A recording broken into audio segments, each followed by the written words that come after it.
Hey, Grace Church, it's Pastor Brad. Just wanted to pop in to your newsfeed for just a couple minutes and remind you that it's Wednesday. And what does that mean? Well, for Grace Church, what we've been doing for the better part of a year now, almost the whole duration of the COVID-19 shindig, we've been spending some time praying on Wednesday nights. We've been spending some time gathering together and calling out to our great God. And this time was something that I even referenced this past Sunday during our message portion of our worship gathering. And I said that if we really wrap our heads around what it means to tap into kingdom power, meaning tapping into the power of God's kingdom and what He's called us to do, that our Wednesday nights would be packed to the gills. So I just wanted to pop in here and give you a challenge. Maybe you've never come to our prayer gathering online. Maybe you've come before and then you've slipped out of the habit. Whatever it might be for you, I want to encourage you, challenge you to connect tonight. It's at 6:30 and it's usually about 30, maybe 40 minutes at most. But we spend some time sharing what's on our hearts, things that we're struggling with, things that we're anxious about, things that we know we need God's intervention, God's power to be released into. And we spend that time together calling out to a Father who loves us, to a God, to Jesus, who bore everything instead of me. He did it for me and He did it instead of me.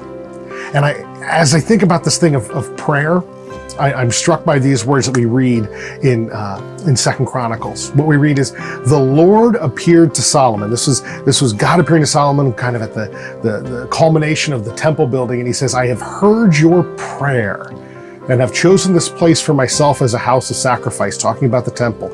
And remember, the Bible teaches us in the New Testament that we as God's family, when we come together, we are now God's very temple. And He says, when I shut up the heavens so that there is no rain, or command the locusts to devour the land, or send pestilence among my people, when these things happen, He says, verse 14 of chapter 7, if my people who are called by my name humble themselves and pray and seek my face and turn from their wicked ways, then I will hear from heaven and forgive their sin and heal their land.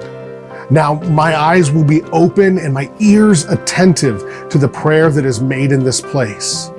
And remember, that place in ancient Israel, it was that physical structure where God's people gathered. Now it's the gathering whenever, wherever, however, of God's people coming together. That's the place that is consecrated. That is the temple of the Lord. He says, for now I have chosen and consecrated this house, that's us, coming together, that my name may be there forever. My eyes and my heart will be there for all time. Grace Church, this is our chance to live out that truth, to be the temple where holy prayers are lifted up, where kids cry out to their Father who loves them and desires good for them, and who will hear them, the God of all the universe will hear us because we're our kids. If we've placed our faith, our hope, our trust in Jesus, we're promised that God will hear us. So again, let me challenge you. Take those words to heart, and if at all possible, join us tonight, 6:30 online. You can find the link in the description below here. You can find the link on our website, and you can also find the links on our Facebook page. There's an event that's been created for it. We make it super easy. Or quite frankly, you can just message me, text me, reach out to me, and we'll get it to you that way. We love you. I love you, Grace Church, and I can't wait to see you all again real soon tonight, 6:30 online for our prayer gathering.